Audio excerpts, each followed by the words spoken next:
This is Based in Fact, a true crime podcast. Join host Lisa O'Brien as she examines America's most infamous true crime cases through the lens of the court, not the court of public opinion. No spin, no theories, no rumors, just facts.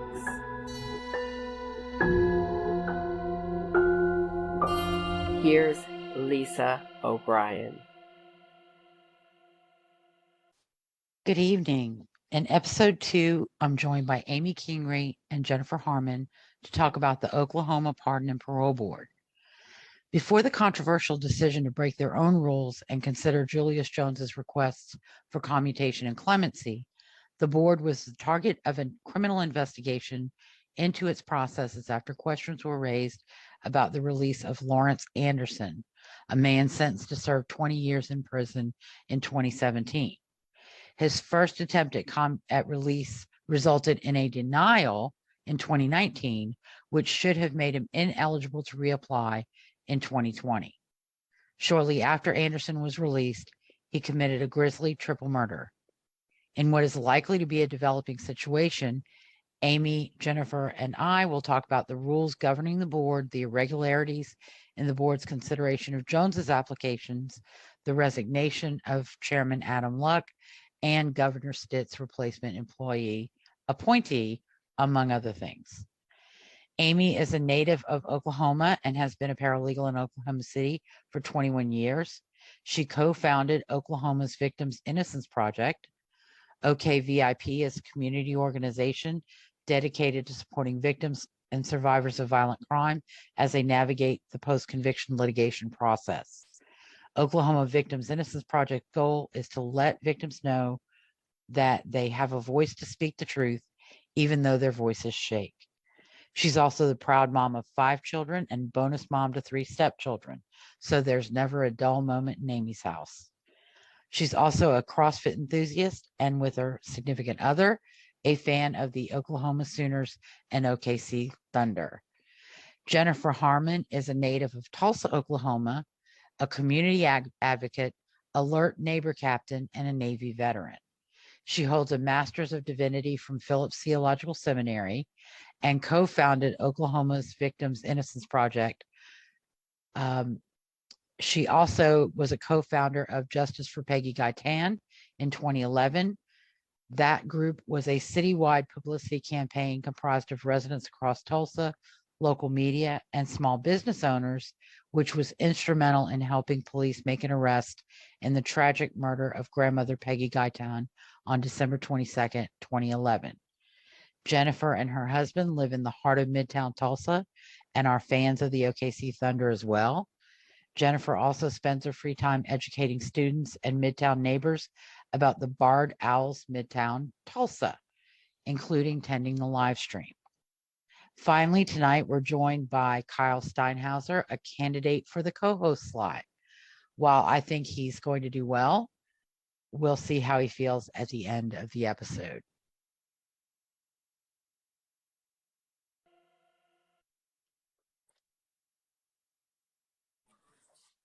All right. Kyle, why don't you introduce yourself to the audience? So good evening, everybody. My name is Kyle. I am based in Texas, and I have had an interest in sort of the criminal justice system for several years. You know, and Lisa, I've certainly admired your podcast and all your work that you've done online trying to educate people. And so I'm really excited to be here. You know, and I would say, you know, my primary interest is really trying to make sure that people are educated and that they have all the facts. As somebody that I admire often says, facts don't care about your feelings. And so my passion is really about, not even necessarily wanting to change people's minds, but whether it's talking about the criminal justice system or other issues, that people at least approach these conversations with from a fact-based perspective. So many of these things get sort of lost in the emotions of social media. And I know my experience has been, really, I think I started, years ago with kind of the Darlie Routier case. I used to live in Rowlett, Texas, where she lived at the time of the murders. And what I've discovered is there just continues to be a broad chasm between what sort of the popular press or the corporate press says, or what advocacy groups say about particular cases, as opposed to what you actually find in reading the court transcripts and when you dig into the specifics. So I'm just honored to join you and sort of help, again, shed some light of truth onto some of these issues that seem controversial, but I think for a lot of people, once they really learn the details of these cases, they realize it's not what they have been told by either social media or even corporate media. Absolutely. Perfect. You're going to fit in very well. And I think you and I are going to work well together, Well, even if we are of the same mind. So, Amy and Jennifer, if you'd like to kind of introduce yourself to the audience, and then we'll let Amy introduce herself. Sure. I'm Jennifer Harmon. I reside in Tulsa, Oklahoma. I'm a native Tulsan. I'm a Navy vet. I work in public safety and different facets of public safety in our city, from being an alert neighbor captain to founding different justice initiatives like Justice for Peggy Gaitan, and most recently, myself and Amy co-founded the Oklahoma Victims Innocence Project, which she can explain a little bit more. And that was sort of springboarding on what Kyle was talking about.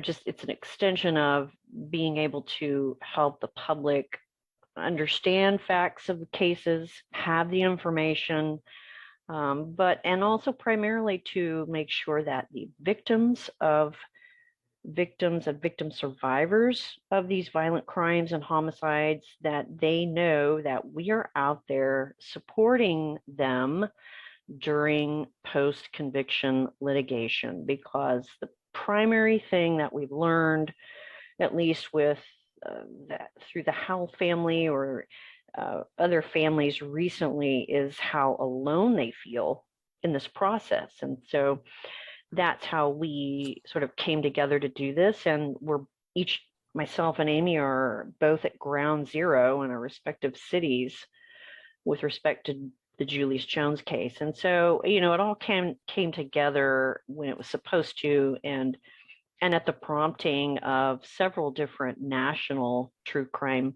podcast supporters who sort of encouraged us to help them, people in New York and California, sort of understand what in the world is going on in the wild, wild west of red state Oklahoma. Mm-hmm. So here we are. So, Amy? Hello, my name is Amy Kingry. I reside in Oklahoma City. I have been in the legal world for over 21 years as paralegal. I have, I have done every single area of law that you could think of. I certainly have my favorites.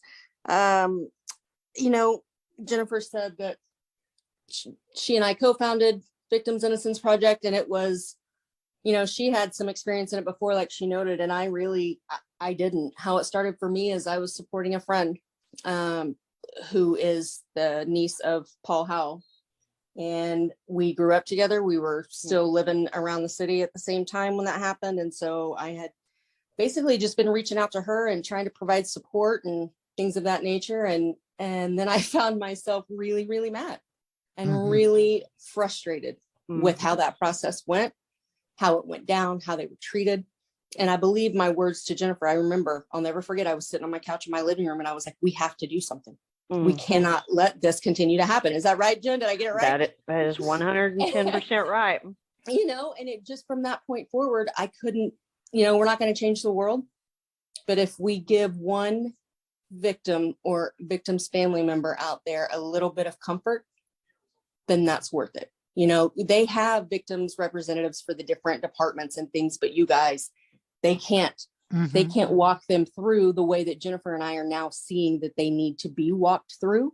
Right. I just attended an execution last week, and the victim's family, there were things that they didn't know, and she's actually said she wished she had been more informed. And so our hope is to fill the gap kind of a little bit with that. All of these the criminals, they get an attorney or paralegal, whatever, at their hearings and things, to sit there and walk them through and hold their hand and let them know when they need to have their stuff done. And I don't think enough of that is done for the victims and victims' families. And I don't think that's any fault of the state.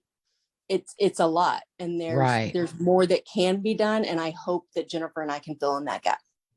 Yeah, right. And just really quick, given that probably 1 in 7 people now is going to be the victim of a violent crime, it's probably apt that people are educated about the different ways that criminal element can end up in their neighborhood or on their street. Right. And I think that's the other, I'm glad you said that. I'm sorry. That was the other point when Jennifer and I decided that night that we had to do something, was, like she said, it's a public safety issue. And I thought, there are so many people in Oklahoma that have no idea what's about to happen if we don't do something. Right. I can't imagine these families who have already had to deal with just an unbelievable horror and have to go through reliving it during a trial proceeding and an appeal. But then especially those where you see, the person who killed your loved one, put up on a pedestal as some sort of, national hero for no other reason than, there's an advocacy group behind the scenes using the case to raise money. And I just can't imagine how some of those people have to just live with that and just relive that, the most horrible night of their life, just constantly, especially in a way, that's just so offensive to the victims. Right. And, even in the days before social media, victim families often, when there is a lot of support for killers, victims' families suffer the consequences. They are harassed. They are accused of being behind the wrongful conviction. They're accused of lying. They're accused of, keeping innocent people in prison because they want to believe the lies they were told by the police. Right. And nothing can piss me off more than an advocate for a killer telling me that the family needs to be told the truth. The victim's family needs to be told the truth. Right. Right. Case in point, Julius Jones sending Megan Toby, a survivor of her brother's murder, sending her a letter in the mail in 2012 saying, "You're all wrong about me. You need to tell him it was the other guy." Yeah.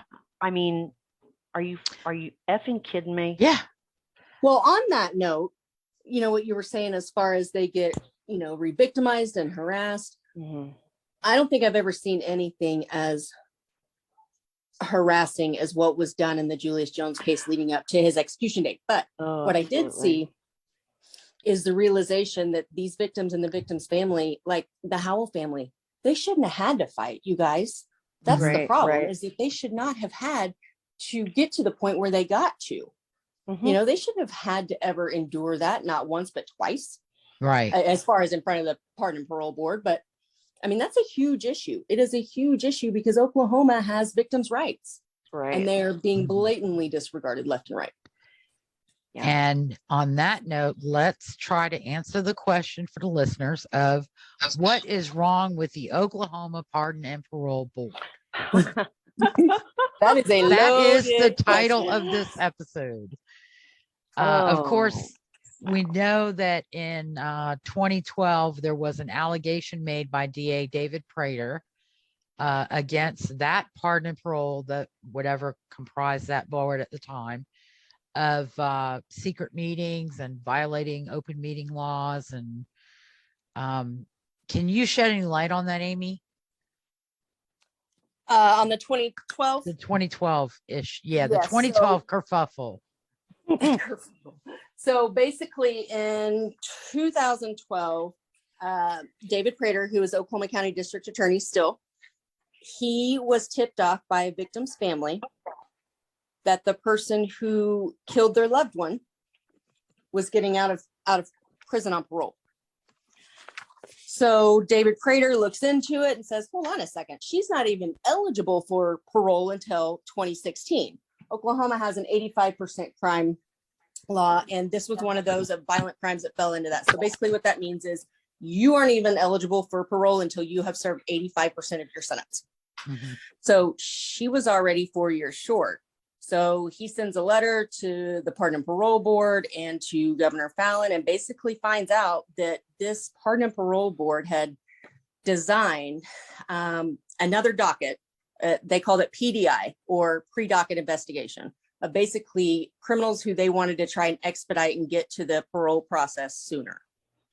Well, the problem with that is Oklahoma has an Open Records Act. Mhm. And this was not being done under the Open Records Act law. Yeah.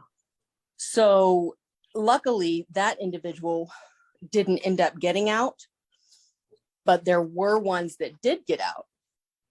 And one that was even, here's one, this criminal actually got back out onto the streets. He was convicted of an 85% crime, first degree burglary in 2005.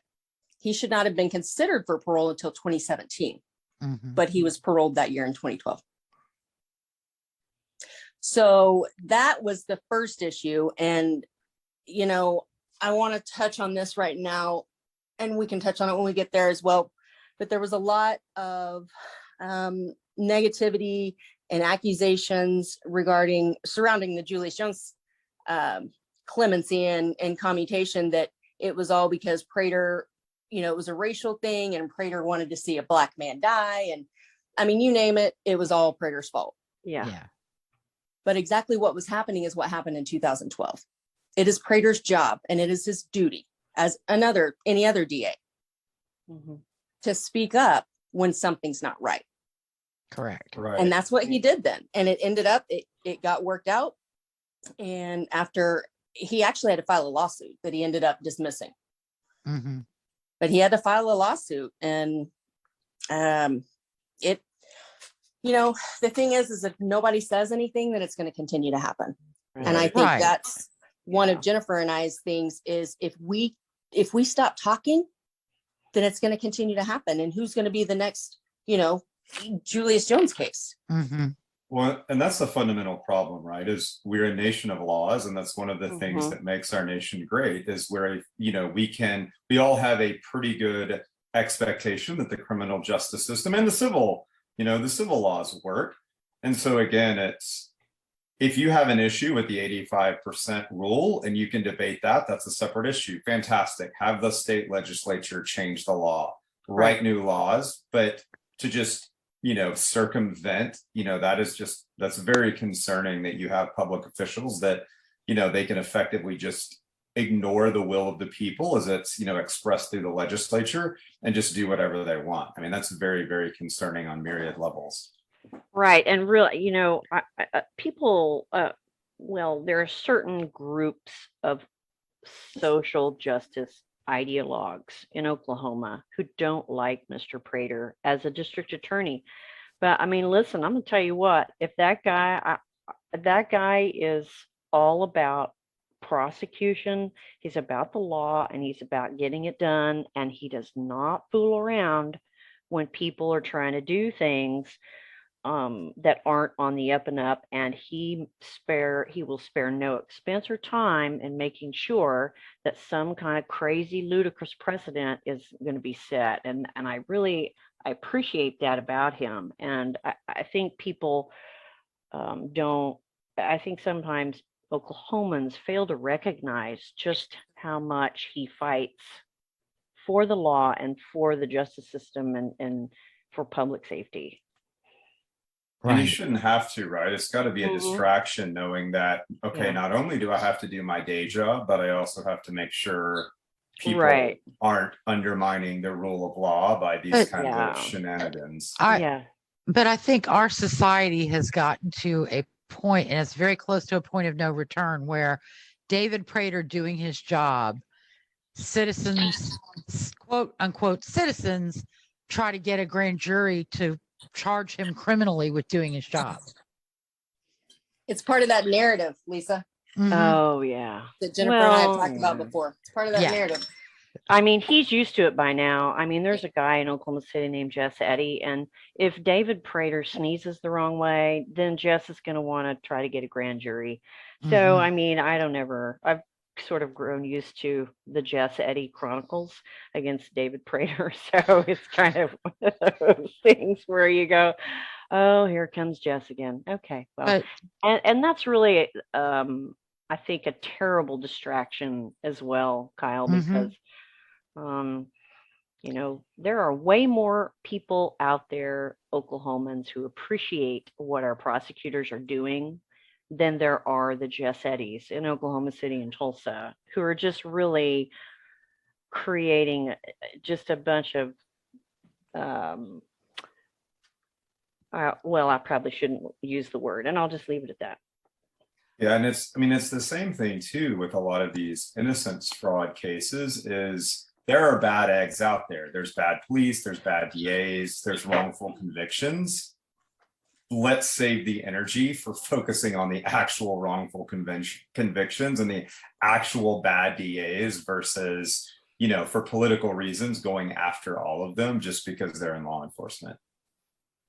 Right. You know, Kyle, there's a man in Texas who is a innocence fraud expert, Mr. Dudley Sharp, and he is just a monumental wealth of information about what's really going on with these innocence projects, or innocence frauds, as we call them. I strongly encourage you to look him up and reach out to him. What was his last name? Dudley Sharp. Thank you. He has been around for years. I remember him from the old bulletin board, internet bulletin board days. Oh, yeah. I'm going to follow up on what you touched on, Jen, is I think, you know, you said there's good eggs and there's bad eggs. And I think there's just some, you know, I mentioned narrative, and I think that people get sucked into that. And, you know, they don't take the time to do their own research. What I will say, though, about that egg is Prater is not perfect either. I was just in court last week wherein a victim was not treated the way that she should have been treated by Mr. Prater. Yeah. And it was Jess Eddy that stuck up for her, you know, so. Well, of course he did. Of course he did. Well, but what I'm saying is even I saw that it wasn't, you know, the victim wasn't being considered first. Yeah. So, but that's the thing, is that there's really not a common ground of what the victim should be treated like now, because it's gotten so blown to the left. Right. Well, and everything in our culture, right? It's Captain Obvious, but everything is so binary. So you either have to be all in law enforcement good or all in law enforcement bad, when the reality is the world is very gray, and you can't make blanket, you know, it's not a team. You can't just assign everybody good or bad just based on what their job is. It should be based, again, on the facts of a particular situation and the specificity regarding a particular situation. Right. And it's a case by case thing. You have to judge each case based on its own facts and merits, rather than because, you know, and we see this, I see it in the Rodney Reed case all the time. Every time a Texas law enforcement officer gets in trouble, they hold it up and say, see, that proves Jimmy Fennell murdered Stacey Stites. Right. It's like, that has nothing to do with Stacey Stites. It happened 20 years after Stacey Stites. How is it related? Right. And just to expand that, here in Tulsa, we came up on the 100-year centennial of the Tulsa Race Massacre in 2020. And I mean, there was just this pot of different factors that just made it ripe for the Julius Jones public deceit campaign to just explode.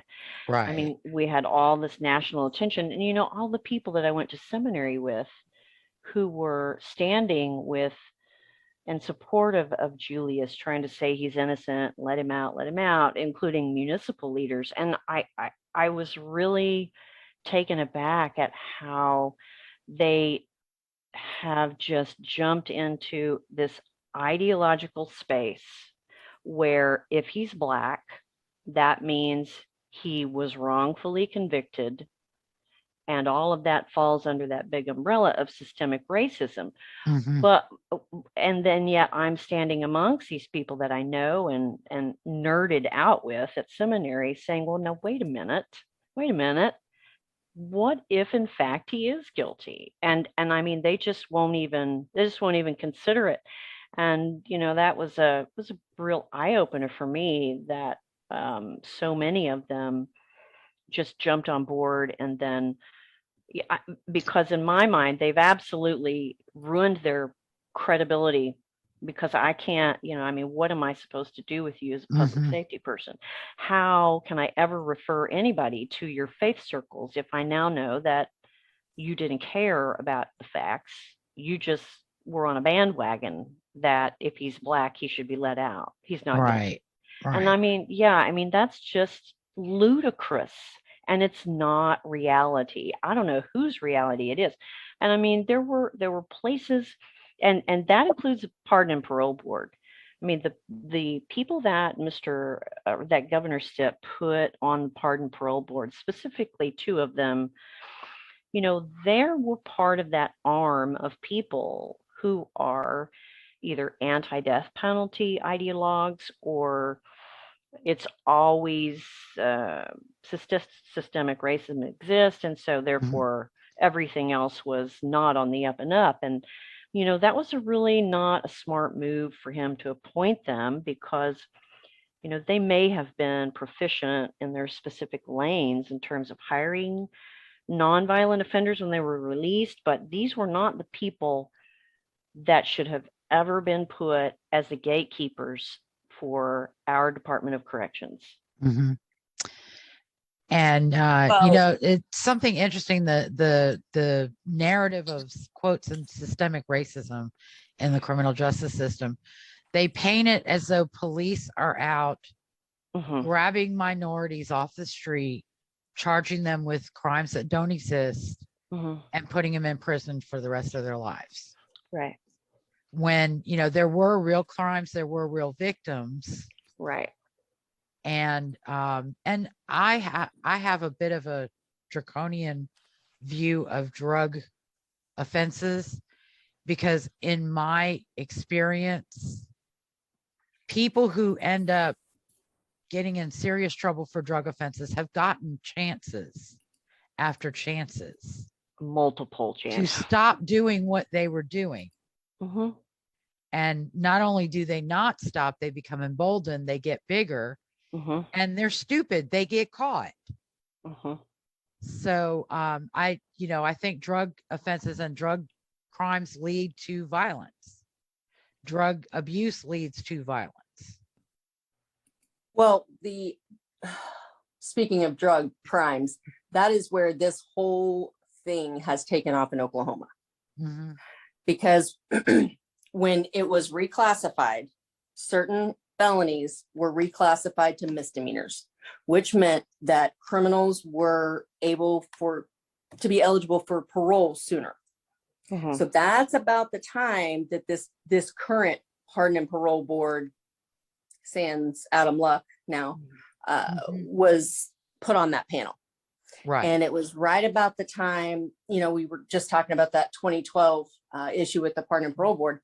I don't know if you guys are familiar with a gentleman by the name of Chris Steele. He was Speaker of the House, and he actually made a statement at that time. And you'll understand why I'm telling you this here in just a second. During the time of that issue with the Pardon and Parole Board in 2012, he stated that he applauded the district attorney's efforts. And he said that this board cannot be anything less than following the absolute letter of the law in the most transparent manner possible. Anything less is unacceptable. And, he said that the Pardon and Parole Board has to be committed to following the letter of the law and acting in the best interest of public safety. Right. And that right there is not anything close to the Chris Steele that you will hear today. Because once he was done with his term, he then was on the Pardon and Parole Board. Yeah. And he made it very easy because he was exiting his term right about the time that Stitt came in, got new counsel that was on the side of justice reform. And then you see the members get appointed that did. Right. And, the statistics, first of all, the website is not meeting the open records law, in my opinion. The last fiscal year report is from 2018. Right. On the PPB? On the PPB. Yeah. But the 2018, the stats for 2018 to 2019 are kind of disturbing as to commutations, because it shows a 426% increase. Right. 2018 to 2019, that's when they did that big reclassification. Yeah, that's scary. They let them all out in one day. Well, what the thing is that there was pressure. There were a lot of public reports about Oklahoma having this ginormously huge incarceration. Our jails and prisons are overflowing and people are falling out the windows. They're so full. And so what I think Governor Stitt did, and I think what their goal was to, so the guy who just got popped for possession of weed getting a 30-year sentence probably needs to not get the 30-year sentence. So they went through right after, I think they appointed, right after Stitt appointed some of these players that we have now and Mr. Luck on the board. And they wanted to do a big mass release, a commutation. Who are the people that are not a danger? And let's do the big commutation and try to make a big drastic reduction. And that's all fine and good. But unfortunately, in doing that and sort of trying to hone in on a process for that big mass commutation, members on the board, i.e. Adam Luck and Kelly Doyle, they began to make suggestions about the process that eliminated things that would most certainly disqualify a person from commutation. So let's get rid of all the misconducts on that form, or let's get rid of this or that. And they just began to blanket, stamp, approve these people.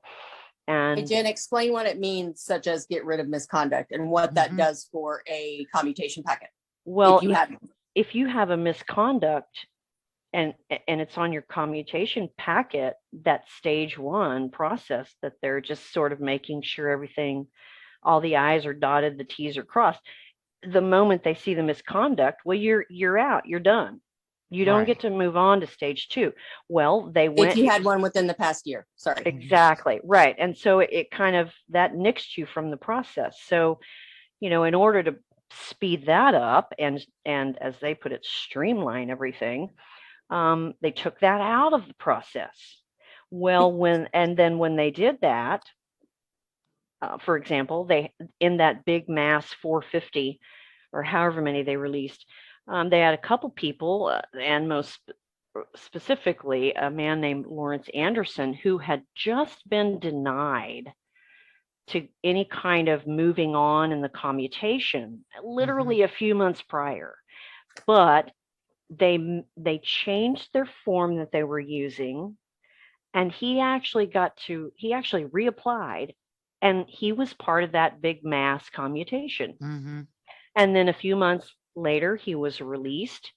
And then 3 weeks later, he murdered 3 people. Right. And so, I mean, what's happened with our when you started with what's going on with our Pardon and Parole Board is that, unfortunately, our governor made some bad appointments. These are people that should not be serving as the gatekeeper. When Mr. Luck has a TED Talk, and look, you can be anti-death penalty, and I appreciate other things that he does in the community for the homeless and such, but you can't be an anti-death penalty ideologue who thinks that prison is an extension of slavery. and be a guy who just blanket stamps. Right. Yeah, let's let Julius go. Let's let Mr. Anderson go. Yeah. Well, Mr. Luck, if you have done any research on him, he has a very big ego. So when he saw all of this success with that mass commutation day and things like that, and all the numbers went down, and, you know, I think real quick it got to his head. Mhm. And then it just got worse when he was appointed the chairman.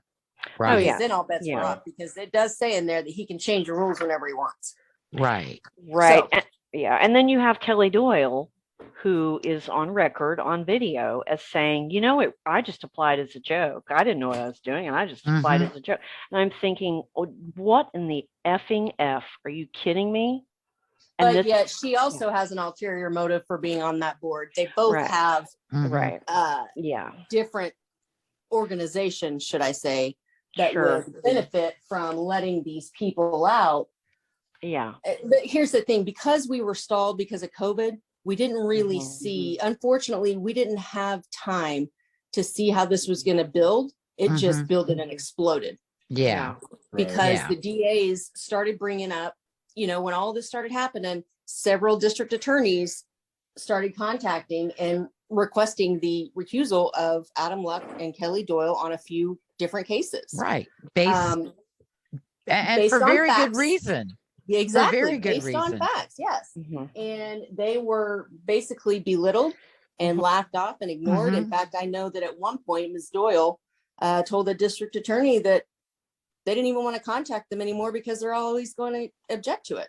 Right. Yeah. Yeah. Exactly. And the But same, you can't and have yeah. that mentality. And the same with the victims. She wanted to change the Mhm. policy so that victims had no say in the commutation. I mean, you're just like, what are you talking I mean, about? first of all, she took it out. Well, when they changed those rules, they took out, because where it was before is for a clemency hearing, the PPB would personally notify the victims or victim's family. Right. Along with attorney general, along with district attorney. Well, they got rid of that real quick. So then it was not any responsibility on the pardon and parole board to contact them personally on a clemency. Now the state would do it. So she got rid of that. And she And I'm wanted to get rid of them old-fashioned. being even able to talk. Yeah, I mean, I'm old fashioned. I don't think the parole board should be an advocacy group, right? It should be, Right. we follow the Exactly. letter of the law, and then we evaluate individual cases based on that law. And that, you know, that's an easy tell, right? When you're Right. trying to, you know, because light exposes truth. When you're trying to hide stuff and not inform victims' families, and you're trying to do stuff in the dark, to me, all kinds of red flags go up that you're not really interested in doing the right thing for the people of Oklahoma. You're interested in whatever your particular advocacy is. And the Right. general public doesn't seem to realize that in any proceeding, whether it's court or whether it's a board, due process requires fair and impartial hearing for both sides. So in a jury trial, the jury has to be fair not only to the defendant, but to the state. And in this pardon and parole process, it should be fair to the defendant seeking commutation or clemency, as well as the victims and the prosecutor opposing it. And Right. Luck Yeah. and Doyle are not going to be fair. Correct. Well, Luck we're not certainly going to isn't be because fair. he's gone. But Yeah, Well, he's gone now. Yes. yeah. and I try to be very consistent. I wouldn't want a parole board full of police and prosecutors. I mean, to your point, Lisa, it's the goal of that body should be the best interest of the state and also of the victim's family, as well as the defendant. And they should make objective decisions based on the facts of a particular case, not the whim of public opinion or however they're attempting to raise money in their in their life outside of the parole board, how they can use these cases to raise money and get attention. Well, the other thing is Adam Luck is straight across the board anti-death penalty. Oh, yeah. So Yeah. he has voted for clemency on every single one of these criminals that has come up this year. Yeah. So as they're supposed to be, like you just said, Kyle, like they're supposed to be fair and looking at, what has happened since they were sentenced, and was this sentence just? Was it fair? Was it a little too harsh? Have they changed their life? Have they made some progress? Are they a risk to the public? He doesn't care. He just voted across the board the entire time. And that for me, was what finally got me to such the frustrated point with Kelly Doyle, because I don't want to leave her out. I'd like to see her gone just as much as I wanted to see Adam gone. Mhm. Because not only with the joke comment, because I believe I touched on this, where, you know what, Kelly, I'm glad you think it's a joke. Yeah. But it's not a joke to these victims and their families. And it's not a joke, the brutal process that you guys have made them go through, some of them more than once. Oh, yeah. When all they're wanting to do is what they feel like they should for their loved one, who, by the way, these victims' families didn't ask for this sentence. They're not the DA. They didn't get to, charge them with a certain sentence, and so it's so unfair, and it's not okay. And when you get to the point that one of the victims' family members, Cheryl Pilcher, who her sister was murdered by Donald Grant, who was just executed last Thursday. We first met her actually the afternoon after that clemency hearing. Mm-hmm. And when she was explaining to us how terrified she was to walk in there. Oh, yeah. To walk into a pardon and parole board, like, just soak that in for a second. Like, the power that some people think that they have now. Right. And It's again, just- if you want to do away with the death penalty, there's avenues to do that. There's the legislative process to do that. Yep. And if you want sentencing reform, if you want to make changes in the system, there are very clear ways to do that through the legislature that is open to the public, to public comment, and something that all of the people of Oklahoma can get behind, not literally, but is expressed through the will of the legislature. It's not through these sort of, smoke-filled room, bureaucratic, processes where, again, most of the public isn't going to spend 3 hours a day following the parole board or the, machinations of the criminal justice system. And again, that's a reason that, you see there's a theme. I think a lot of these, for lack of a better word, social justice movements all tend to occur, in the dark corners, in the smoke-filled rooms. They don't occur in public through a normal, legislative process. It's always finding a way to try to circumvent the will of the people. Right. And they won't work within that system. And I just real quick, Kyle, you are so right. I mean, in Oklahoma, our pardon and parole board is not and should not be the go-to mechanism for sentence reform. It's not, that isn't it. And it shouldn't be it. And I know where Amy had said to me that one time, we can't stay quiet. We have to do something. I mean, what I said to her is, I'm scared. I'm scared for my family. I'm scared for my friends and my neighborhood, not because of Julius Jones. It was because of the people on that pardon and parole board that were stamping him to possibly get out. Well, and my test is always the consistency test, right? Because if the roles were reversed, she would be losing her mind if the parole board was full of advocates and said, I am not going to parole anybody. I don't care if it was somebody, that got a bad sentence when he was 18 and it's been 35 years. I am not going to parole anybody because I believe tough on justice. She would lose her mind, and she would make the exact same argument we are making, that the parole board is not an advocacy. And that is an easy tell that they don't have a consistent principle. It's all about advocacy and power. And nor are they the jury. Nor are they there to have that case relitigated, which, if you watch the clemency hearing, is exactly what they allowed Amanda Bass to do. And in fact, in one of the letters, why are you laughing? Because I'm on a roll. It's just they acted just like the Julius Jones deceivers. Exactly. They didn't read the case files, and yet one of those hearings, Kelly said, "Oh, well, there's just too much doubt." Are you kidding me? That's what she said, both of them, and that was why her vote was, which is not a grounds for clemency nor commutation. It's not. But that right there, for anybody to say there's doubt, is a red flag because it denotes that you didn't read one lick of the case files. Right. That's what And I was isn't going to it- say. Isn't it traditionally a pardon, parole, commutation, clemency? You have to acknowledge what you did.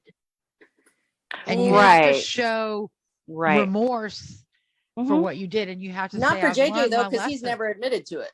Right. Right. Well, yeah. Yeah. I mean, that's, that's why the main reason he should have been denied, Mhm. because he's up there trying to say, I didn't do it. Yeah. Even though parts of his application imply that he did, because he Mhm. names Jordan as co-defendant. Yeah, and then there's that whole thing about all those other armed robberies and carjacking. Yeah, I know. Geez. I Don't mean, even, don't. yeah. It's, I mean, look, here my best. But wait, thing- Jennifer, haven't you heard? Those don't exist because he wasn't convicted. Oh, And he yeah. pled guilty to that Yeah. one, but that was only because he got a new lawyer that day, and the judge Mhm. was going to make him go to trial, and that new lawyer was not ready to go you'd to already trial. been sentenced to death, dude.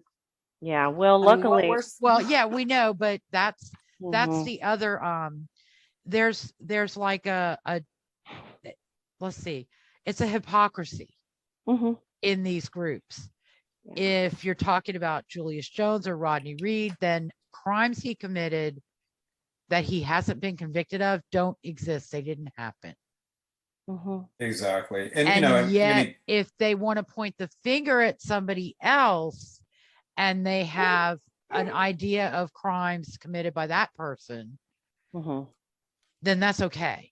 Even though those are all unadjudicated, not convicted, you don't even know a date and a time and a victim on those crimes.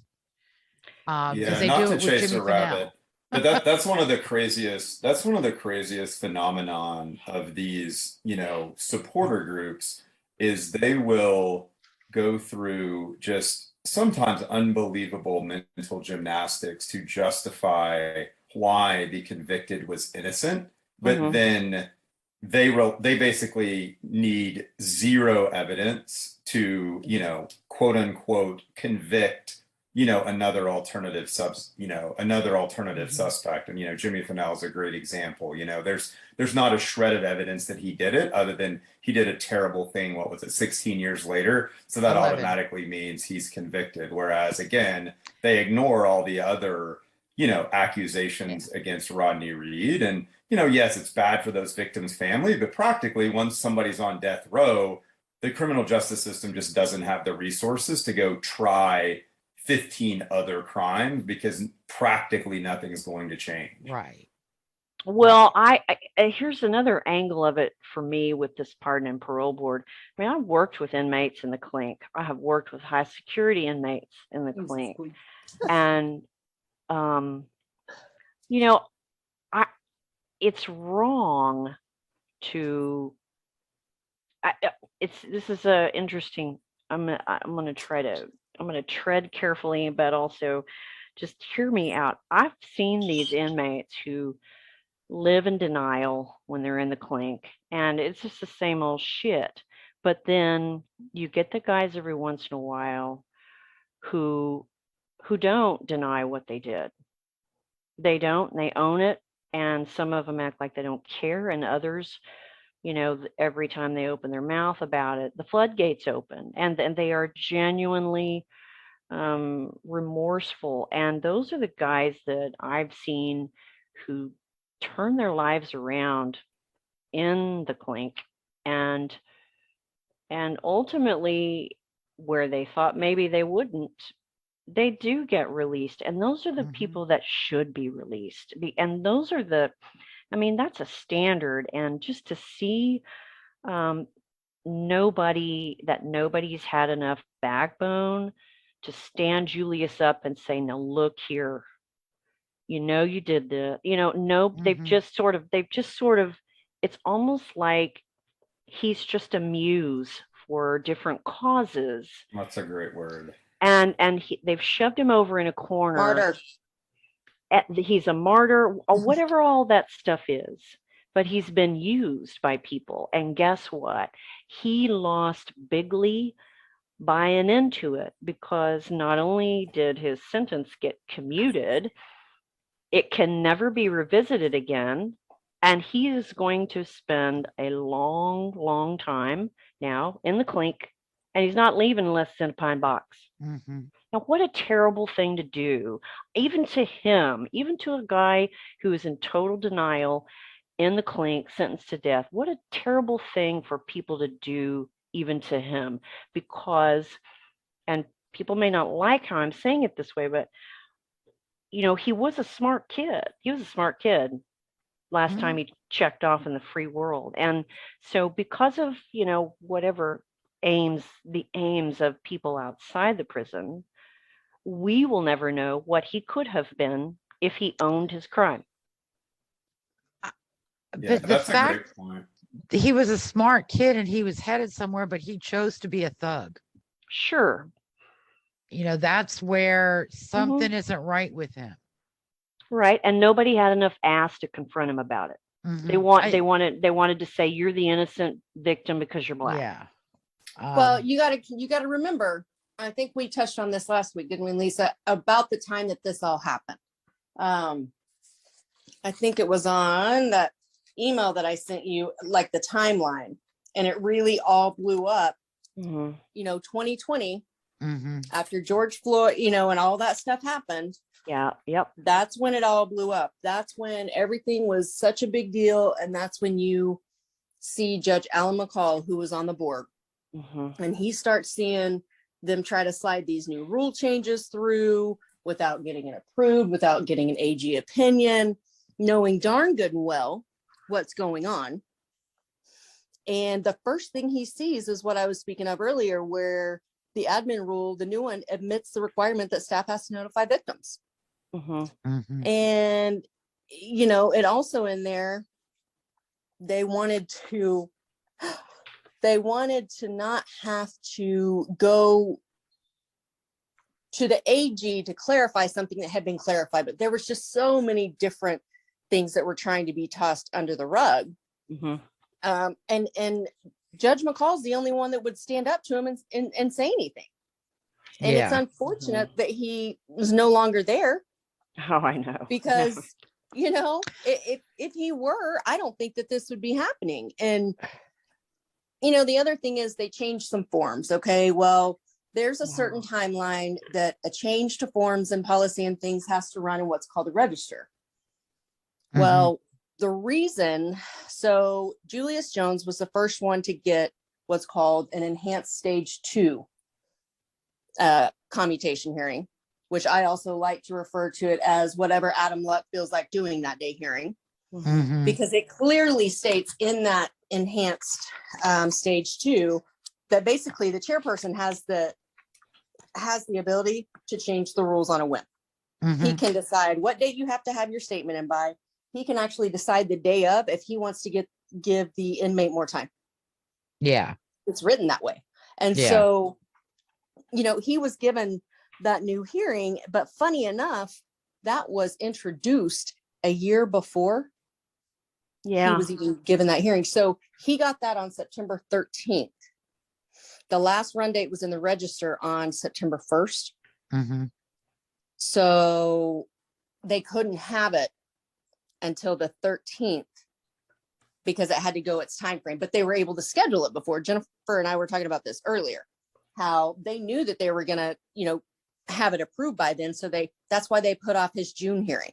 Because if you remember, he had it in March and then May, and then he was supposed to have it in June, but it was put off so that they could do that new stage 2 commutation process. And there was a lot of talk in the media about how, you know, he didn't qualify for the appearance because of his misconducts. Well, he should have never had a commutation to begin with, because once he had that execution date set. I mean, Stitt was right in the fact that, and that's what gets me whenever the other side will be like, he was recommended for commutation twice. Well, the first one didn't count because he had an execution date. So you don't get a commutation and an execution, and a clemency hearing. Right. Well, here's the interesting thing about that. What kind of kicked this off with a death row inmate in Oklahoma? Can they apply for commutation? I don't know what else was going on October of 2019, but that's when Team Julius sent a clemency packet to the Pardon and Parole Board, and so the rub of it then was Commutation. whichever Yeah. word. Well, Yeah. but I mean the what do you call it? The public defender's office, they refer to it as a clemency. Yeah. So whatever you want to call it, the thing that kind of created the confusion was, wait a minute, this is October of 2019. You're sending this in. This guy hasn't even been given an execution date. Mhm. And so there were different meetings talking about that.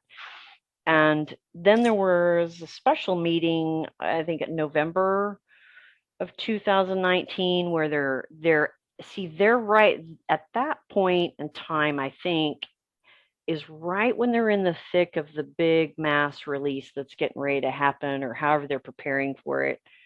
I may have my months or my year off, but I think that was part of the advent of, and so it's interesting that got sent in to the Pardon and Parole Board people sort of during that time.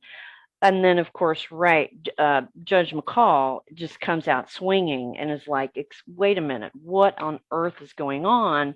And then by March of 2020, he's in their meetings and he's saying, I don't know what's going on. Their staff are being lobbied by outside parties, but we need to get this together because something isn't right. So Mhm. he's Can I read the trying. quote? Can I go Yeah. ahead and read the quote? Yeah, So yeah. it was in an email.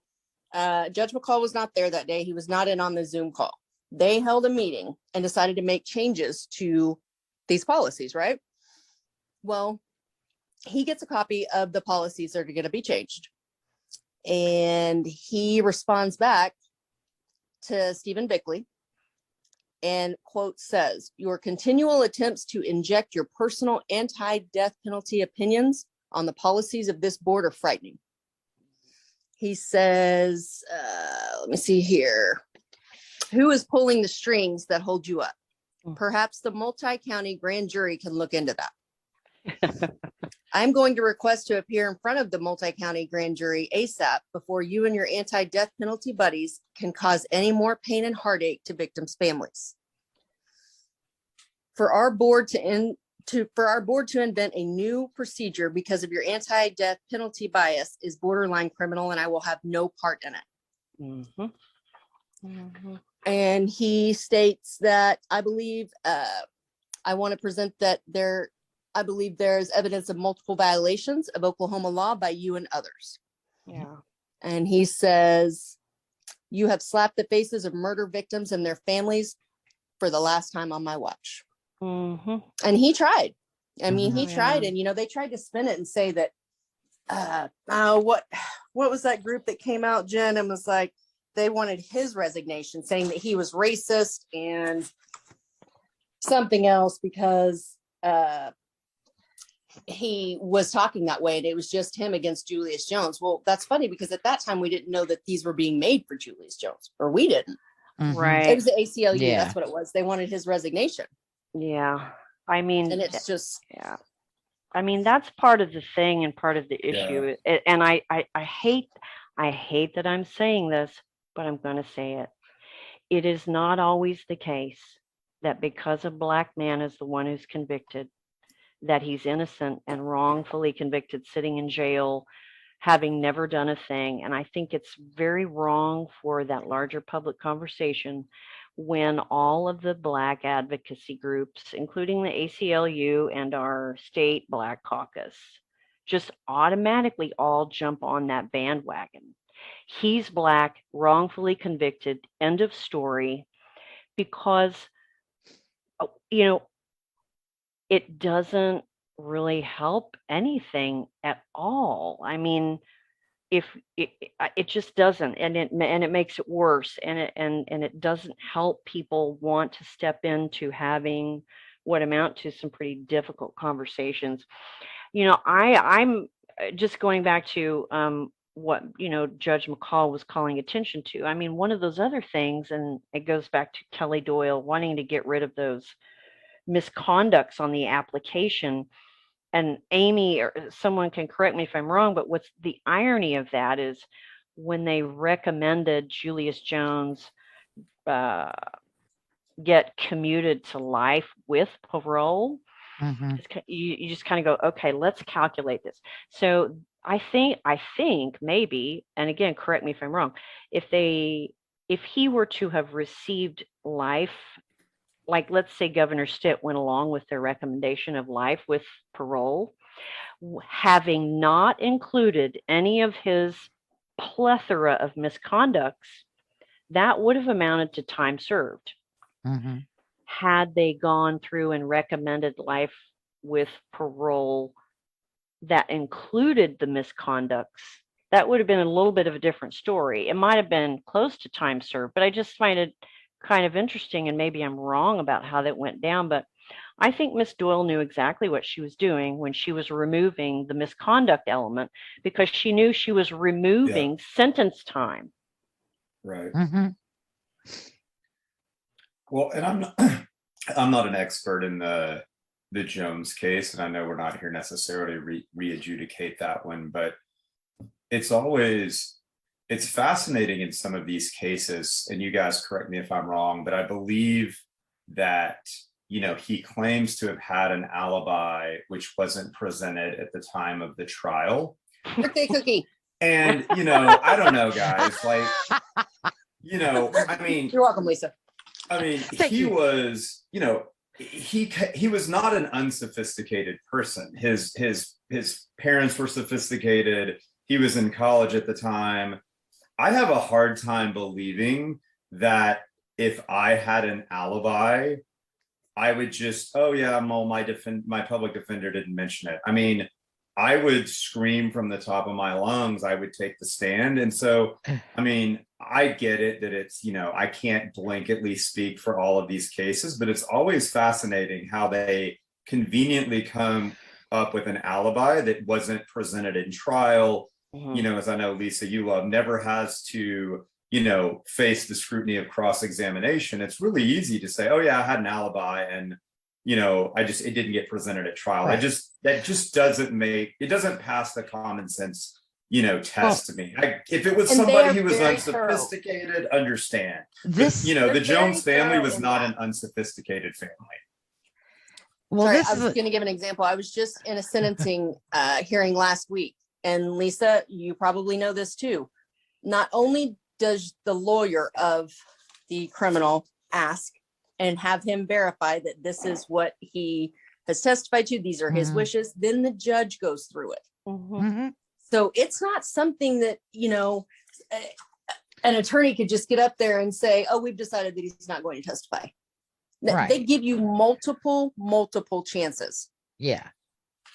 And that is also, Kyle, that is also an example of, and we see it in I think every case where they cherry pick the information, because that whole alibi thing, that was very thoroughly dealt with in a hearing in 2005. Not 4 or 5.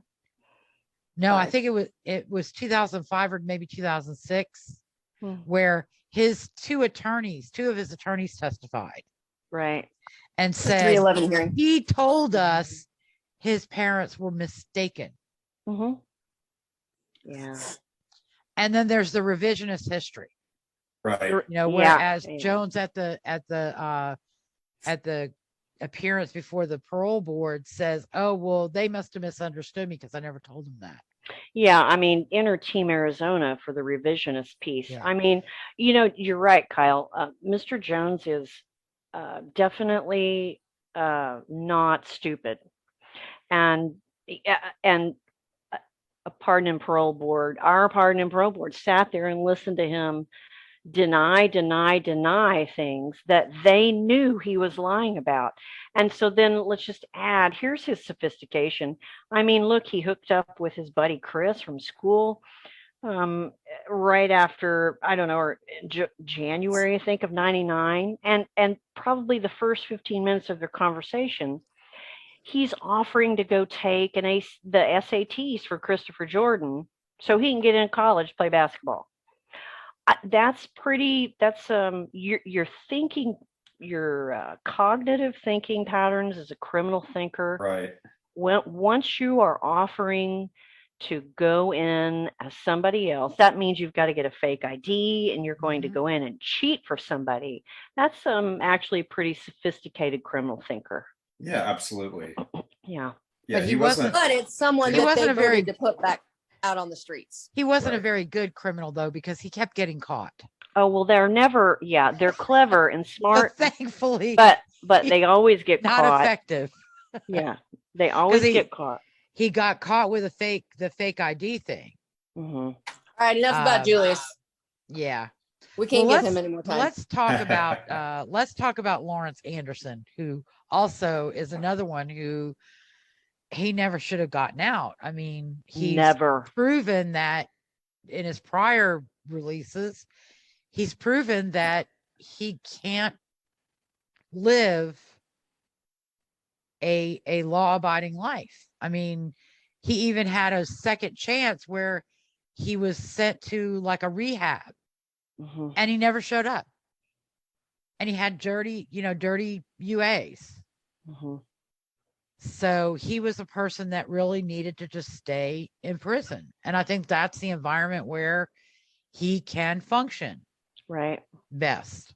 Right. But here's what happened with that one is, so he had different offenses Mhm. that fell in different categories. Yeah.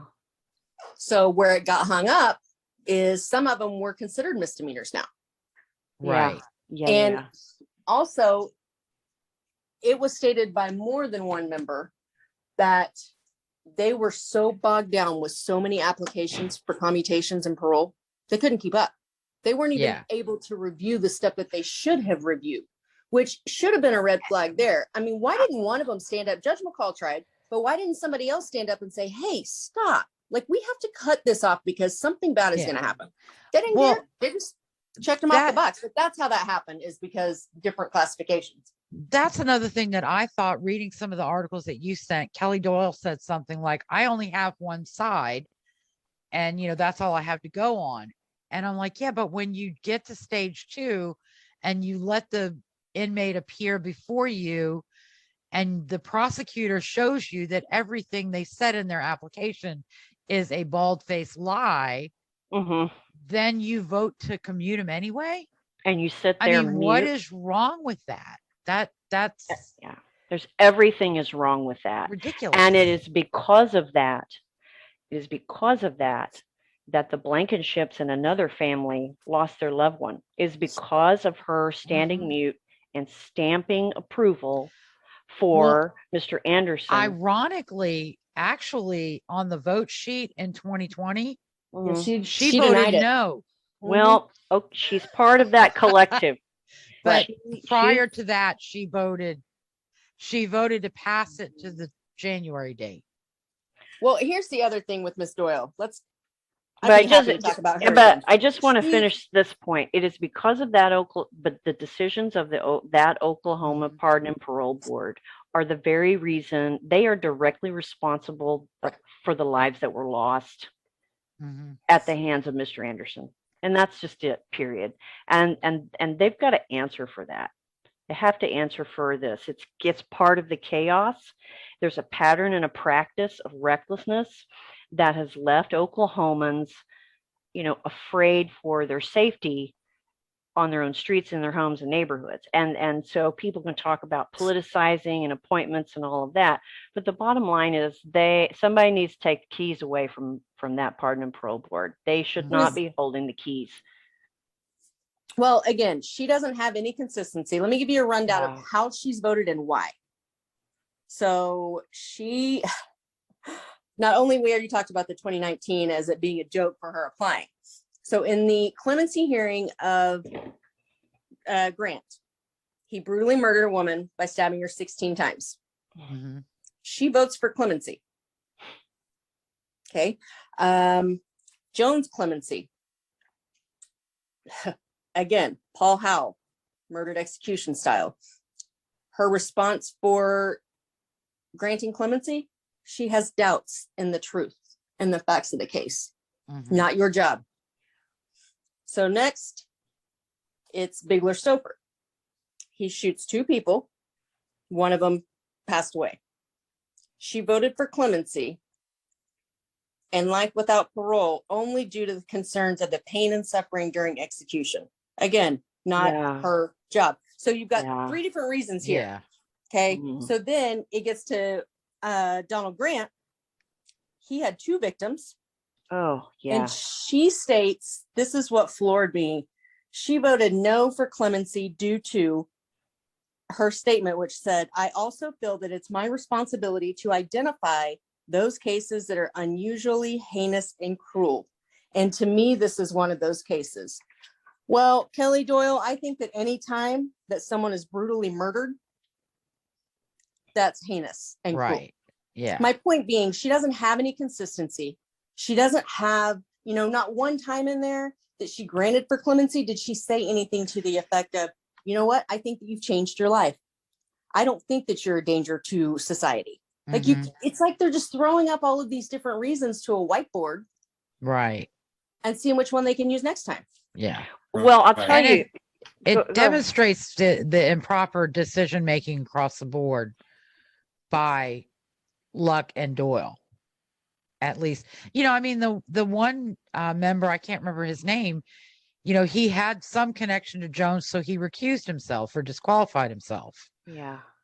It actually wasn't even to Jones. It was to one of Jones' representatives who was there that day at the commutation hearing. Okay. And he did the right thing. Yeah. He 100% did the right thing, Yeah. because he hadn't had any conversation, but yet we got Adam Luck in 2019 retweeting and then following and liking certain pages, having conversations with people trying to get their sentences commuted. Yeah. To send them a DM. Yeah. Dude, the only DM you need is the one that Stitt gave you last week, which said, I want your resignation. Right. And that hopefully will lead somewhere to, and that's the thing that boggles my mind. If you're so socially conscious, how can you not see that as a conflict of interest? Or demonstrating a lack of impartiality? Yeah, nobody held him accountable. In fact, our own governor, December, what was it, Jen 6th, 12th? He came out and defended that pardon and parole board. And not even a month later, guess what? That report comes back and there's some shady stuff. I think we've established that Kevin Stitt doesn't know his ass from a hole in the ground. Nah, he's too busy. He just doesn't know. He's thinking he's going to be on a ticket with somebody who shall remain nameless. And he also thinks it's okay to harass and re-victimize the victims when they're called into his office. Oh my God! Before let's vote for clemency. And I tell you what, that is because that's not his job either. His job is not to be judge and jury. I would at least hope that he had enough sense about him to know that, again, that family didn't ask for the sentence that was handed down. They didn't. All that family wants is to be able to live the rest of their lives not scared to death that that person's going to show up at their door, because they had already found where they were. So it's just, that's the part of it too. So it's not just the pardon and parole board. It's the other people around it. I mean, Governor Stitt is guilty. I know what was said, and it's unacceptable. It's unacceptable. It's terrible what he said. And, going back to that clemency hearing, the Pilcher family did something that I personally, it's just my own observation, what they did at that hearing for Mr. Grant, or for the hearing in general, is I think was maybe something where I sensed the first, I could see it, that Miss Doyle actually knew she had been compelled to make a decision in a certain way, and that was the Pilcher family allowed the crime scene pictures to be shown, and they were gory, and it wasn't. I just knowing how her sister was killed and how long she fought for her life. I really, actually, it was my observation that Miss Doyle in particular, she looked genuinely disturbed by what she saw. And if there were anything different or a difference maker on that day, that was maybe it. And what's interesting, though, is that when Amy and I did our presser with the Pilchers, the next day, the first thing that Cheryl had said was that, while she was glad that Mr. Grant didn't get clemency, she actually felt like their decision wasn't genuine at all, because she knew all of the other things that had been going on with this particular pardon and parole board. Mm-hmm. It was really sad. And she actually said she felt bad. Remember, Jim? Yeah, she felt bad. She said she felt horrible because she was grateful, but she felt bad because it could have happened to her, and she knew that the Howell family deserved it. Yeah. And that's crazy. So the bottom line is we're not done. We're not done. We're not done. We have plenty more to do, and there's more to come up. And we now have a new pardon and parole board member. Mm-hmm. We don't know what's going to happen because, as we touched on last time, there was a grand jury investigation. There was a report done. Mm-hmm. There's things that are going to come out of that as well. Right. But what I feel, if I were asked what needs to be focused on, is there needs to be a more black and white outline of what they're looking for and what they can and cannot do. And I don't mean changing speaking times or this or that. What are you looking for? Mm-hmm. What is the reason for this? And avoid unethical behavior, avoid biased opinions. Here's another thing. It says in their new rules that if clemency is recommended, that the board can also include a recommendation for commutation. Well, that's not necessarily true, because if you go to a life sentence, if you're sentenced to death or the life sentence, they can't do that. The board can't do that. Yeah. Right. Yeah. So I think that we need to make it to where they don't get this immunity for their decisions. I think there should be something written into the law where they don't get the same kind of blanket immunity as a judge would. Well, they're under a governmental tort claims act. Yeah, as part of the executive branch, they're going to have some immunity. Now, reckless behavior, could maybe be argued, but and I think we're going to see that, you guys. I think we're going to see that soon, where this happened at the because of the decision of this, or I think there's going to be a lot of things, like I said, come to pass, but it's unfortunate because we've got some district attorneys who work their tails off.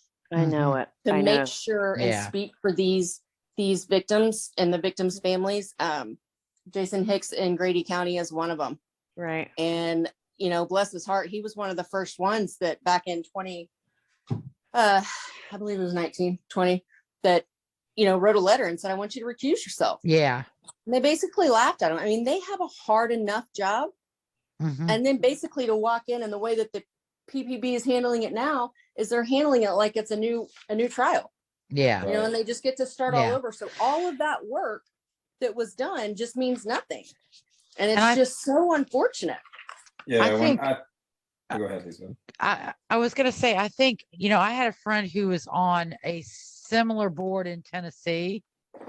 And before she started her term, there was a class.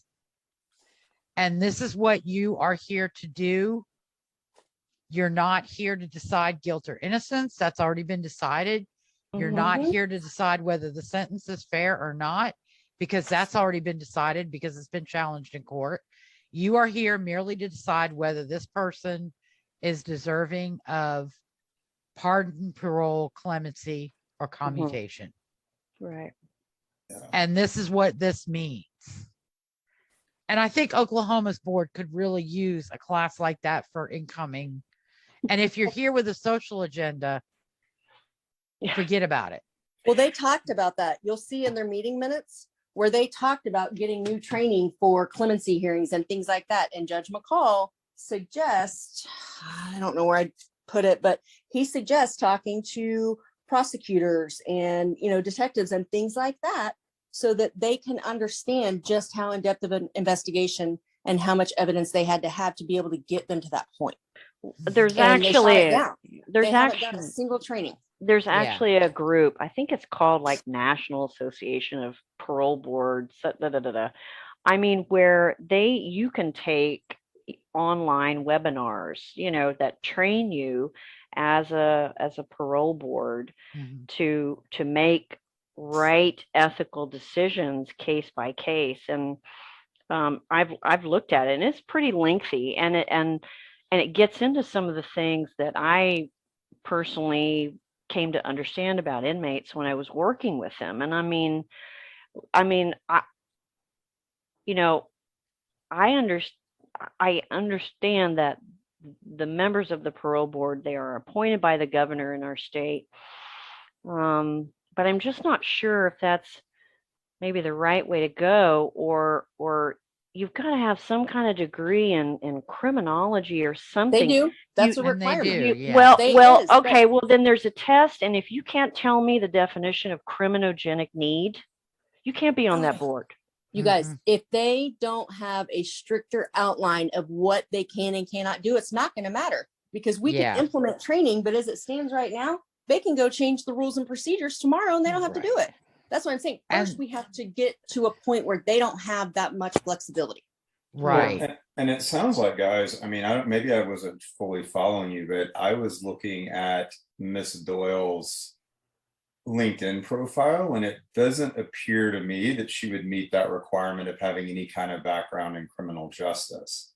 She Well, has she mental health, which is one of them Mental has health, to have yeah. mental health. Okay, got it. Well, I don't know what kind of mental health, because I don't know. I mean, I just can't, to me, it's kind of like, as a citizen, as a voter, I work in public safety, I've worked helping inmates. I want to see, I don't want your website to say, we can change the rules when we want, or we don't have to explain Mhm. our decision. Mhm. Are you fucking kidding me? If you're going to release that guy, I Yeah. want to know why. I want to know Right. what his MMPI score is. I want to know what his criminogenic needs were. I want to know that you've done what you should to help that inmate, so that when he gets out, he is going to succeed. Mhm. I Right, want to well, I know was- all They're that. not asking those questions. Yeah. Well, I was thinking about that as you guys were talking, is, you know, especially when there's been, you know, so much concern about sort of, you know, racial and other biases in the system. For every action that the board takes, there ought to be a very clear, objective way to explain why that decision was made and why a different inmate received a different, you know, decision. And it could be for Mhm. all of the things that you mentioned. Mhm. You know, Well, it Kelly should gives a be couple, very but clear she's the to only say, yeah, this is why we took this action on this inmate, and here's the, you know, here's the 5 things that led to this Mhm. decision. Right. And that sort of should ameliorate any concerns about, you know, bias, et cetera, because again, it's as objective as you can reasonably be. Mhm. You're exactly right, Kyle. I think, you know, they have, because I remember sitting there listening to all of those. They go through that list for people for parole Mhm.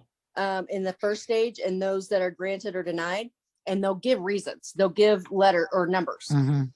And those reflect to a reason, whether it be misconducts but in those, they do have to give one. They do have to give a reason for denial. So I think it needs to go both ways. I mean, I really think that, again, there has to be more accountability, because at this point, they've been able to get away with everything that they want. I mean, the only consequence that's happened so far, and it's a consequence for him, but it's a blessing for the state of Oklahoma, is Adam Luck is not on there. Mhm. But, you know, I don't know if you've heard about the case in Guthrie, Oklahoma. Wherein an individual was killed and buried. Okay. Oh yeah, Well, yeah. Right. So they finally find out who did it, which is a business owner. I mean, he murdered him, tried to heal, hide his body, everything else, buries them. They go to his arraignment. And this is a guy who just murdered someone, and they've got it on surveillance. It's not like they think he did. Like, they've got some hardcore evidence. The judge allows him to post bond. Yeah. Posted bond, supposed to be under certain conditions, such as ankle monitor. He was only allowed to go to certain places. And if not, then it got revoked. So sure enough, I mean, it took about a month, but he was back in court because he violated that and it got revoked. So what that told me was judges are being held accountable. If a judge acted the way that this pardon and parole board is acting, they wouldn't be a judge anymore. Yeah. Yeah. Everybody has to have a consequence. And if this pardon and parole board doesn't get some consequences and people don't start waking up and realizing that before you know it, your next door neighbor or the person bringing your food delivery could be someone that, had an armed robbery committed. Yeah. Because they just, knew somebody that was famous. Oh, hey, You're welcome. I'm sorry. My apologies for the F-bomb earlier. Oh, no. I marked this explicit. Don't worry about it. Okay. Can I blame it? Ask her that, Jim. So yeah, Man. the Master of Divinity is going to blame it on the Navy. Sorry. Yeah. I think going forward, hopefully, there's going to be a lot more attention to it, because I don't know about you guys, but I'm not going to be quiet. And I think that there's been enough attention on it that I think that the next clemency hearing that's scheduled, or the next docket, like they're going to be looked at and scrutinized, because like you said in the beginning, some of their stuff is not on there and they are in violation. Because I actually went on today looking for some stuff. Oh, like we talked about the other day, JJ's clemency hearing, it was not up when it was supposed to be up. It had just recently gone up, and you can't get any minutes for past December, or no, January of 2020. Right. They removed them. Yeah. We had to get ours from the victims, from Mr. Anderson's AG? victims. Oh. Yeah. Well, and now part of the reason they've removed some of them is because there's criminal charges and this, that, and the other. But everybody needs to pay attention, and they need to wake up. And but if that's the case, there should be something that says we've had to take this down because right. They would do that, because then they'd have to accept accountability or responsibility for something, and that's against their narrative. But that's, unfortunately, that's what open records require you to do, buddy. Right. Which Trader has already raised once before, that you're violating the open records. Well, I frankly think that the two of you should get behind whoever is running against Stitt on an anti-social justice warrior platform. Well, actually, that's an interesting thing, because we don't have one.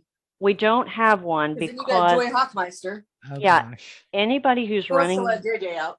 Anybody who was running for governor, including Miss Joy, at some point in the last few months explained what they would do to see fit for Julius to be let out. And don't you know that Jennifer's calling up Amy going, please take a copy of the transcripts to her office. Plop she it did. down she right literally there. wanted me to hand her a copy of the transcripts.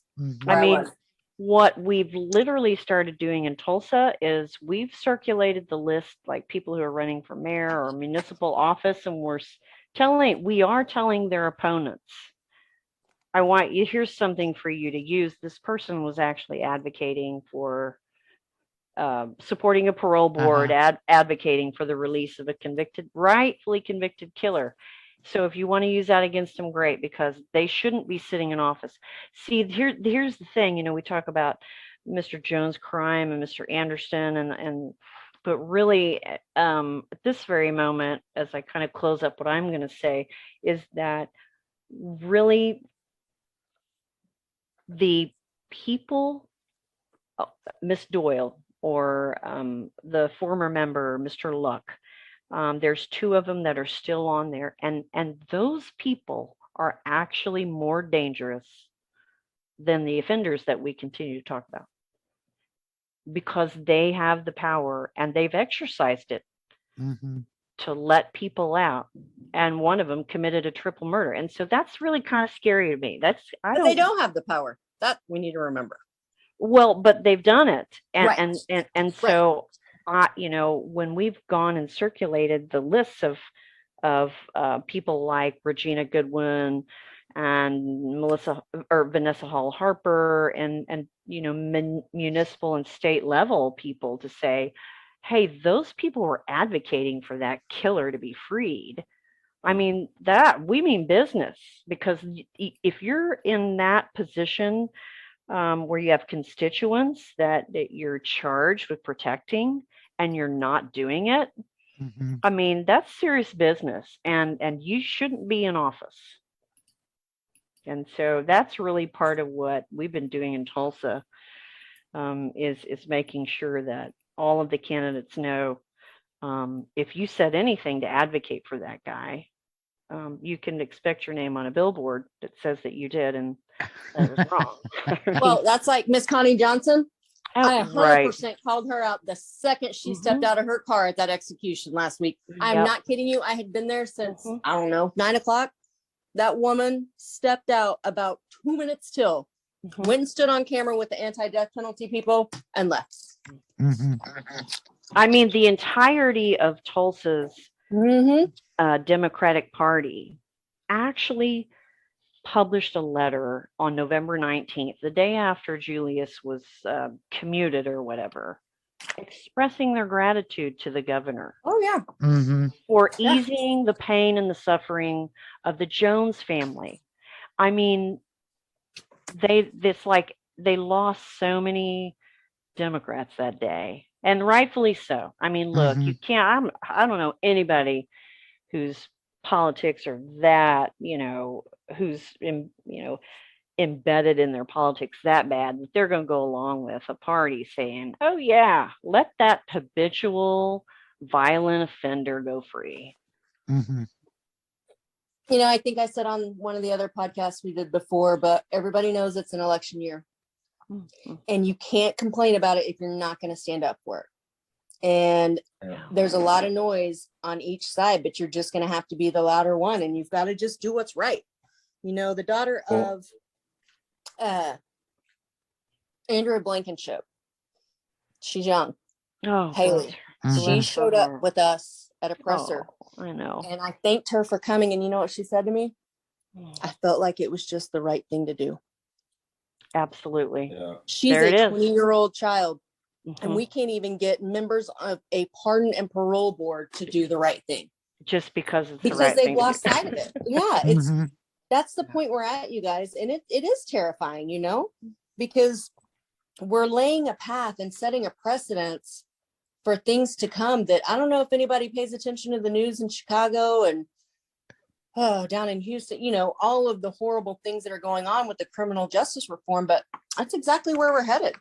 And I don't. Well, and it is going to take that. It's going to take that grassroots, movement, just like you've seen with some of the school boards. And I think it's smart to have the voices heard of some of those, the victims, like Miss Blankenship, because those are the people that'll resonate. And I mean, and that's the funny reality of these types of things. I guarantee you, if you were going to go do a survey of Southern Hills Country Club, you'd probably have a bunch of people, oh yeah, I'm so excited that he was released, that's just fantastic, how great are we? But if you walk through his neighborhood and the people in the parts of town where these people are terrorizing, they don't want these killers out. They don't want these multiple offenders out on the streets, because they know they're the victims of it. I mean, you see it in the in the defund the police movement. It's the people that don't really ever have to worry about crime or really feel like they're ever going to need the police. They're the ones that are most vocal. It's the people that actually live in the highest crime rate neighborhoods, they want the police. They want the police there to protect them because they're going to be the victims of the crime. It's not the people, that get big paychecks and go to cocktail parties, on advocacy boards. You're so right, Kyle. You are Yeah. 100% right. Yeah. And I'm in New Orleans, and right now you have more of a chance of being shot on the street, caught in the crossfire, than you do of being killed by a police officer. Mm-hmm. Yeah. I mean, our murder rate is ridiculous, and the carjacking rate is ridiculous. And that's a good plug. I've been thinking about, if you guys haven't, I would encourage everybody who's listening to go look this up. There was a great study that the Skeptic Research Center did in February of 2021, talking about how informed are Americans about race and policing. And it's just amazing how misinformed people are, really across the political spectrum. But, just a quick highlight. They said that, people that identified themselves as very liberal, more than half of them believe that 1,000 or more unidentified African-American men were killed each year by police, when in reality, it's somewhere less than 30. It's between, they think 13 to 27. And so it's just amazing how uninformed the average person is on a lot of these really complex issues. Mm-hmm. And so, when you're thinking that, as LeBron James says, that, police are just out in the street hunting down people for no other reason but their race, I don't blame you for being scared. But when you actually look at the data, you realize that, the data doesn't bear out what you're being told on social media or even through some of the corporate media. Right. Check the facts, people. Facts don't care about your feelings. Exactly. I have no problem. Right. I'm looking at that right now, Kyle. How informed are Americans about race and policing? And see, I've done research for some of the police reform groups here in town, the very people who were advocating for Julius's release. And to be honest with you, I gave them the facts that they asked for, and they didn't like those facts, so they don't use them. Mm-hmm. Because they're perfectly happy in their own little narrative. But if you go into some of the neighborhoods and different areas of town that most of them come from, and you ask those neighbors, they'd say they want the police there. They want to work with police. They want the police there, and they almost feel like they're being their voices are being stifled by different community voices who just don't seem to want to deal with facts, and that's very, very sad. And it's kind of like when the Innocence Project doesn't want to deal with the DNA results that does not exonerate their client. Yeah. Okay. Well, I hate to do this to you guys, but I am going to have to get off here. And Kyle, it's been wonderful to meet and have this discussion with you, Kyle, and Lisa and Amy, and we could probably do this for hours. I bet. I know.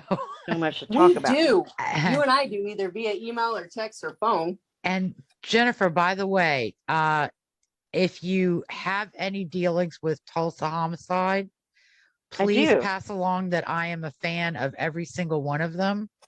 Oh, okay. Also, I would love to talk to any one of them, and I would love to meet Styx Larson. Oh my God. Oh, let me tell you something. I think that's Amy's area. Funny story about that. Styx does CrossFit as well, and he was just at the competition I was at in Tulsa. So you're welcome. Yeah, let him know I'm a big fan. If you're one of the retired homicide detective, his name is Dave Walker, is a valued friend. Mm-hmm. He's got a page called Me Tours, and he also has a podcast, Solve Them While You Get Them, and it's on Facebook. I would encourage you to reach out to him. Just if he's a really great voice of wisdom, in his retirement that Tolson's love to hear about. And Mhm. if you reach out to him, he'll talk to you. He'll talk to anybody about all this stuff. He's just really good. He was somebody that helped us along with Justice for Peggy, and Mhm. you know. But I'll certainly, I Well, can't do the sticks thing, but I can let him know that you're a fan of. next to New Orleans, Mhm. Tulsa and Memphis are my two favorite units. Oh, okay. Memphis, Yeah. because I lived there, and they were the original, one of the original cities.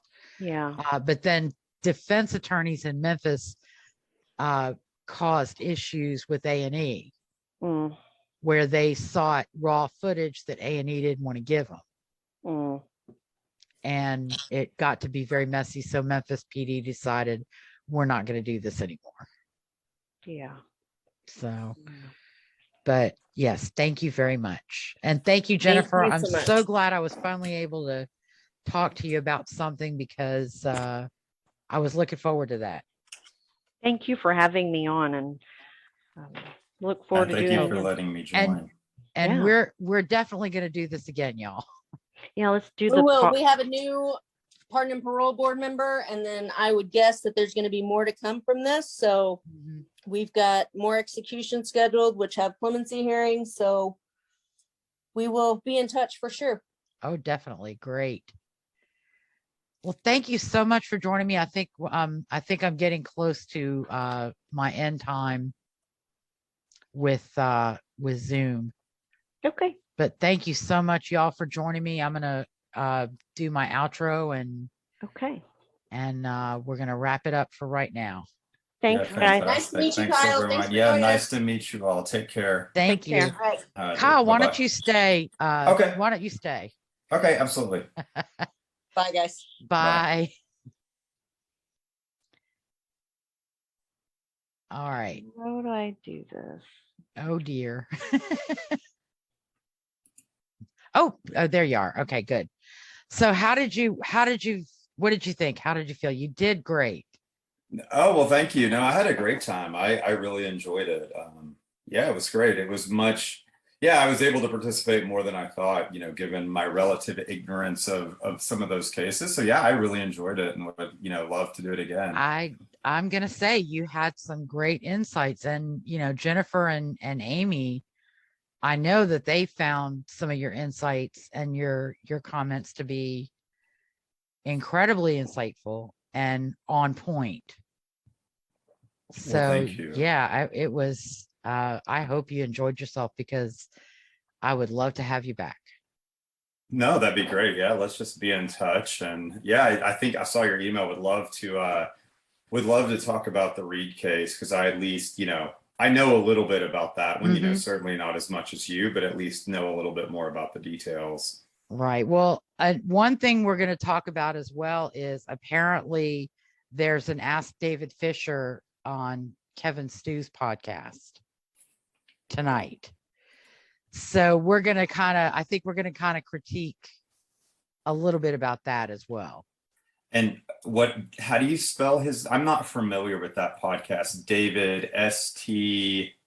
Kevin Stew, S-T-E-W, like stew in a pot. Kevin Stew. Okay, I'm gonna have to check that out. I'll send you a link by email. I'll send you a link to the show tonight. Got it. Is that the night shift? Yes. Okay. Yes, that's the one. Looking it up on the Googles. Interesting. I think it was live tonight. Yeah, and it's on YouTube. It comes. It's you can also find it on YouTube. Okay. As well. Yeah, that's the thing. So many of these guys have multiple channels. Mm-hmm. So yeah, I'll have to check that out. All right. Well, I'll email you when it's up. I'll probably track it down tomorrow night when I get home. Okay. And I'll send you an email with the link so you can watch it. I'll probably watch it over the weekend. No, that'd be great. Or listen to it over the weekend. And I'll get in touch with you for the recording time and all that stuff for next week. Yeah, that sounds great. I appreciate it. Yeah, let me know if you need anything in the interim. Great job, Kyle. Thank you so No, much. thank you. I appreciate it. A great job prepping. So yeah, have a great night, and good luck with the doing the intro and the outro. Well, yeah, I'm going to do the outro, and hopefully that one will not be the snafu that the initial stage was. No worries. So, all right. Well, sounds good. But you take care, Lisa. Thanks, Kyle. All righty. Bye-bye. Bye. Thank you for listening to Based in Fact, a true crime podcast with Lisa O'Brien. If you like the show and want to know more, you can find me on Facebook or follow me on Twitter at O'BrienLN. I will be back on February 6, 2020 with a cast as yet to be determined to talk about the developments in the Rodney Reed case. Judge J.D. Langley denied Reed's 10th state writ. His attorneys filed another writ in December, alleging that the state withheld hearsay and rumors from the defense at trial based on information that was produced to them prior to the 10th writ hearing. Finally, the state has filed its opposition to Reed's request for a writ to the U.S. Supreme Court in connection with his civil rights claim filed in federal court to challenge the denial of his request for DNA testing in state court. I want to thank Amy and Jennifer for their taking their time to talk with me tonight and their patience, because I had a technical snafu that resulted in a very interesting initial conversation not being recorded for this broadcast. Anyway, we'll be back next week. And until then, have a great week and stay safe. Good night.